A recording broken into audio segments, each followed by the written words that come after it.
Everyone, welcome to KS7। তো চলো শুরু করা যাক আজকের ভিডিওটা মেন উদ্দেশ্য হচ্ছে আমার বার্থডে পার্টি। তো চলো শুরু করা যাক। তো দেখো এখানে মন প্রচুর পরিমাণে কান্না করছে। না ওর আসল কান্নার কারণ হচ্ছে প্রচুর ঠান্ডা ছিল, চোখে ঠান্ডা হাওয়া ঢোকার জন্য তো জল পড়ছিল। তো আমারও হয়েছিল এরকম। আমরা চলে এসেছিলাম দি নাইট রিসর্টে। আগের বছর এখানেও সেলিব্রেশন করেছিলাম, তো চলে এসেছি এবছরেও। তো দেখো রিসর্টটা কি সুন্দর লাগছে দেখতে। তো চলে আসি ভিতরে, যেহেতু প্রচুর ঠান্ডা ছিল।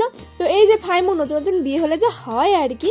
তো তারপর আমরা এখানে সবাই বসেছিলাম, গল্প করছিলাম। তো তারপর এখানে শুরু হয়ে যায় কেক কাটিং। তো কেক দুটো ছিল খুবই সুন্দর দেখতে, আমার মুখের হাসি দেখেই বোঝাই যাচ্ছে যে কেক দুটো কত পছন্দ হয়েছে আমার। তো থ্যাংক ইউ রে এত সুন্দরভাবে নিয়ে আসার জন্য। আর কেকের টেস্টটাও ছিল খুব সুন্দর।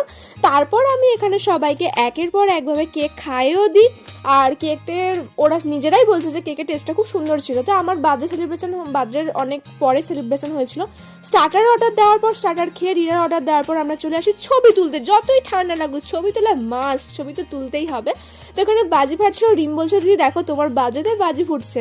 তো যাই হোক ওইসব বাদ দিয়ে আমরা চলে আসি ডিনার করতে। তো ডিনারের জন্য ডাকা হয়েছিল আমাদেরকে। তো ডিনারে অনেক চিকেনের আইটেম ছিল আর এবং রাইসও অর্ডার করেছিলাম। তো একের পর এক সার্ভ করে দিচ্ছিল। তারপর আমরা আস্তে আস্তে খেয়ে নিই। খেতে খেতে গল্প তো করতেই হবে, গল্প না হলে চুগলি না করলে কি হয় বলো।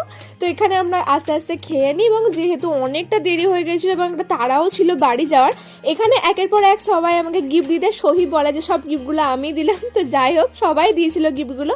তো এখানে দেখো তারপরে আমরা খাওয়া দাওয়ার পর বেশি দেরি না করে ঠান্ডায় কাঁপতে কাঁপতে বাড়ি চলে আসি। তো দেখো রাস্তাটা কতটা ফাঁকা। তো গাইস চলো ভিডিওটা আজকে এই অবধি, আবার পরের নেক্সট ভিডিওতে দেখা হবে। তো চলো টাটা।